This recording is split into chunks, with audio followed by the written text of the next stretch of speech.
Bien, buenos días. Hoy me gustaría hablar un poco del papel que puede jugar la Alianza Catalana en el futuro de la política catalana y también de la española. En, en política, al ser un juego de suma cero, cuando una fuerza nueva irrumpe en un parlamento o obtiene representación, altera el parlamento, pero no solo necesariamente en su espacio, sino que altera la composición del Parlamento general, porque los votos no son solo de un sitio, sino que puede quitarse de varios, altera los cálculos a la hora de los, a la hora de establecer los repartos de escaños, y a lo mejor el escaño que saca Alianza Catalana se lo puede quitar perfectamente a un partido de izquierda, a un partido de izquierda catalana. No está escrito aún dónde a quién le va a quitar el escaño o los escaños en el caso de que se obtenga esta fuerza.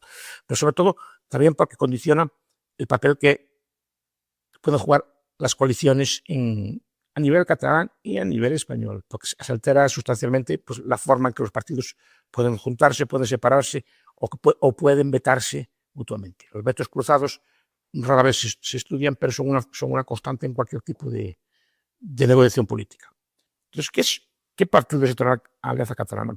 Como ya expliqué en algún vídeo anterior, a mí me gusta realizar los partidos no solo por ideario, no solo por liderazgo, sino por cómo están montados y qué tipo de organización tiene y de dónde vienen, digamos, sus principios, ¿no? Y obviamente el liderazgo importa y el ideario importa, y eso hablaré. Alianza Catalana es un partido típico de lo que llaman ahora derecha extrema derecha, ultraderecha, como quieres llamarse, que no hay un nombre aún decidido para este tipo de partidos. Digamos que los partidos que están a la derecha convencional. Esos partidos, su ideario en general en Europa, beben de tres fuentes. El primero es la nueva derecha francesa. La nueva derecha francesa es la gran teórica. Fue quien teorizó todos estos tipos de movimientos. El ideario, en buena medida, viene de ese tipo de ideas. Y la derecha francesa es un grupo de pensadores que después de la posguerra, sobre todo en los 50, 60 en Francia, dedicaron a pensar, digamos, nuevas formas de organizar la derecha política más allá de la derecha convencional. Su teórico es Alain de Benoist y una serie de revistas que se difundieron por toda Europa, también tuvieron algo de presencia en España, pero ellos pensaron, no es que haya una relación directa entre el pensamiento de la nueva derecha y estas nuevas fuerzas, entre ellas la Alianza Catalana y en parte Vox también, sino que ellos plantean en la agenda una serie de temas y esos temas poco a poco van permeando el debate político hasta que estos son, digamos, adoptados por partidos políticos que ven en ellos una oportunidad de tener una elaboración teórica, de tener algún tipo de reflexión teórica sobre los problemas que están afrontando. No quiere decir que todos estos partidos estén todo el día leyendo a Benoist o a Steukers o a los teóricos de derecha italiana, etcétera, todo este tipo de personas, ¿no? O John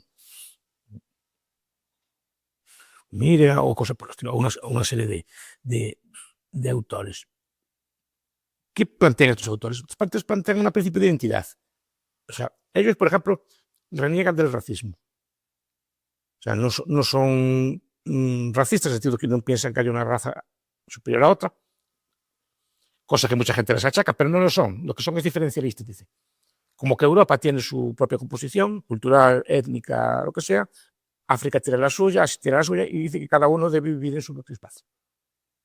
O sea, no es que diga que unos son superiores a los otros o que una cultura es necesariamente mejor que la otra, sino que cada uno está bien adaptado a su entorno. Esto es una tesis que viene ya de antiguo, viene de un señor que se llamaba Lev Gumilev, que era un teórico del nacionalismo ruso, uno de los padres del eurasianismo, que decía, bueno, que el ser humano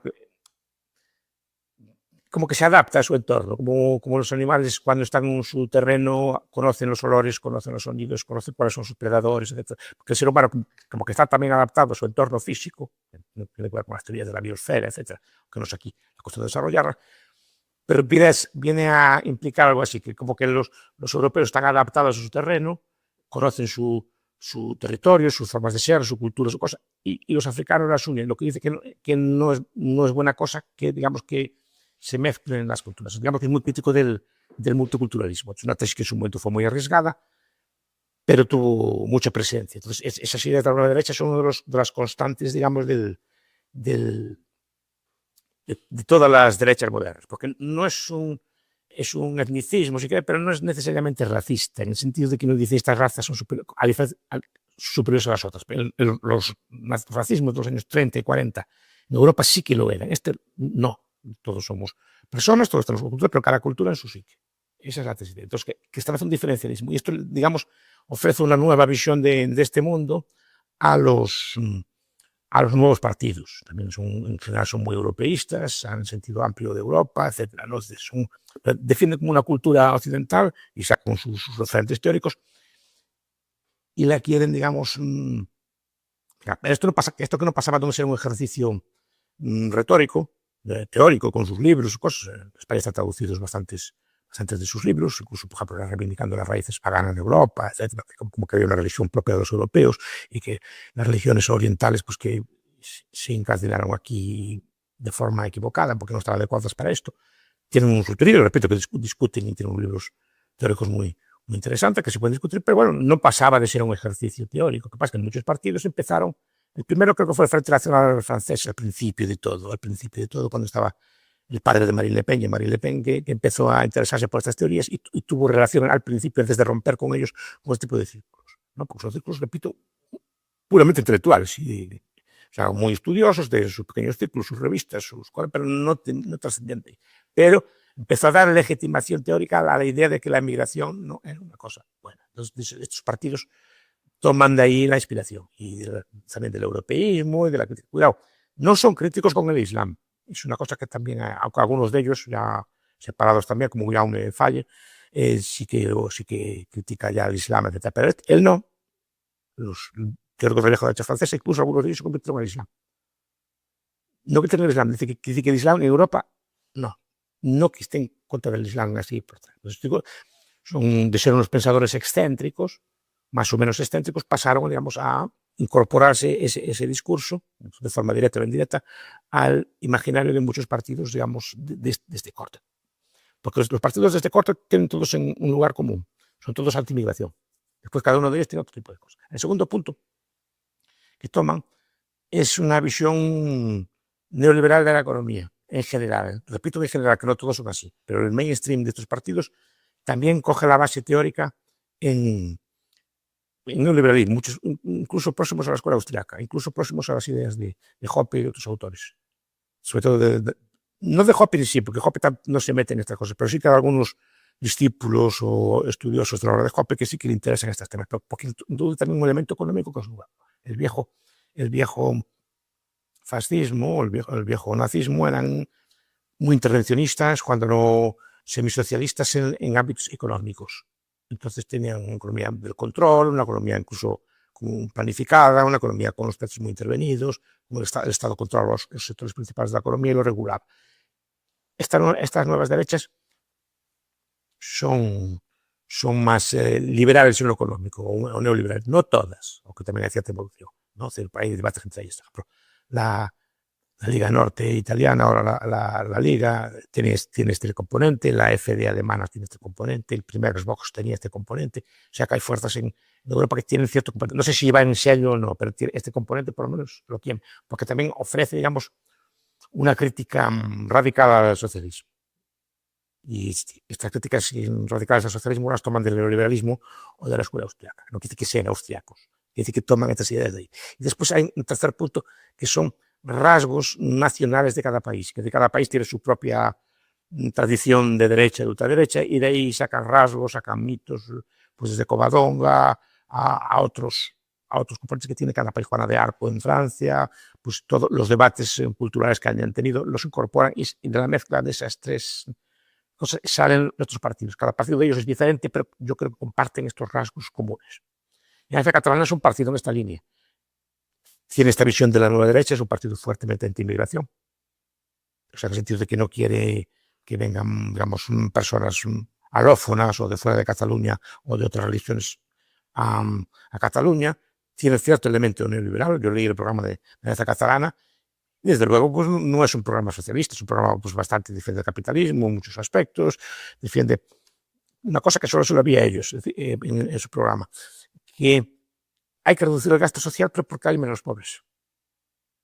no reducir el gasto social porque sí, sino decir, el propósito del partido es el de reducir el número de pobres o el número de necesidades sociales. O sea, es un programa de política social muy distinto del habitual, porque la mayor parte de los programas sociales incluidos de muchas derechas o incluso de algunas derechas, no, es que vamos a incrementar el gasto social, vamos a proteger a los nativos, o sea, a proteger a los nativos, a los habitantes del país, algunos de ellos con cierto nativismo, en el sentido que es el bienestar solo para los nativos, pero bueno, en general no son contra el gasto social. Ellos dicen, no somos contra el gasto social, lo queremos que haya menos pobres. Eso rara vez se ve en un partido, es un discurso pues, bastante contrasistémico. Y en general, pues reducción de impuestos, garantizar un poco la propiedad, etc. Sin ser un programa especialmente radical en lo económico, sí que toma elementos del neoliberalismo como toma buena parte de las derechas europeas. Y esto es el ideario del que viene.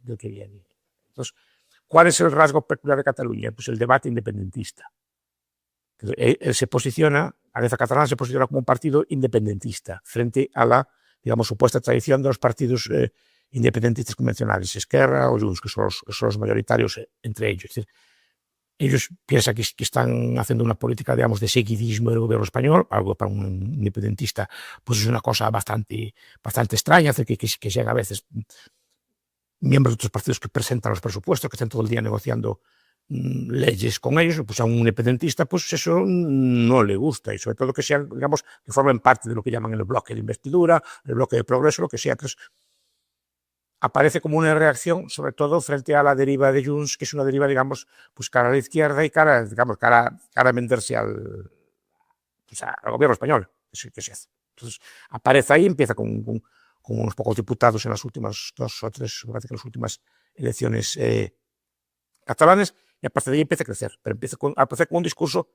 básicamente centrado, digamos, en la tradición de los otros fuerzas nacionalistas, con un discurso netamente independentista, y este es el rasgo característico, porque se dirige básicamente a los sectores más rurales o más que antes votaban independentismo, en las zonas geográficas donde se vota independentismo, donde también puede haber una incidencia de la inmigración, pero sobre todo en esa Cataluña, digamos, más que fue la que apoyó principalmente el proceso, y se centra en ese electorado frente, digamos, a la deriva. Entonces, claro, ¿por qué digo que puede afectar? Primero, es un partido pequeño, no sé si tiene aparato de partidos, si lo tiene organizado. De hecho, está tomando cuadros de otros partidos, cuadros profesionalizados de otros partidos, sobre todo de Esquerra, pero también de Junts, esos dos partidos, aunque el electorado viene de Junts, de momento viene de Junts, está cogiendo cuadros de ambos partidos. Y está creando una organización de partido. Cómo se acabe siendo organizado, eso lo veremos con el tiempo. No parece un partido de aluvión. O sea, no parece un partido que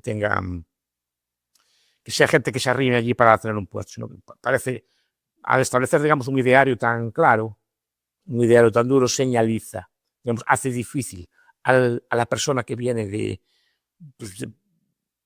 ser la política o que no está muy concentrada políticamente, le hace difícil meterse ahí porque tiene que defender como causas muy duras o principios que son, o estás metido, digamos, en las dinámicas de ese partido y este tipo de discursos o te es muy difícil defender o sobre todo no sabes cómo defender. Entonces, es como un filtro para que no te vengan, digamos, todo el mundo a quererse meter allí aprovechando la hora, que suele pasar a otros partidos y así les fue en España, ¿no? Y este partido tiene, de momento, tiene una organización aún es pequeña, aún no fue capaz de consolidarse en todos los ayuntamientos, pero de momento va a presentarse un número sustancial de ellos, pero no en todos.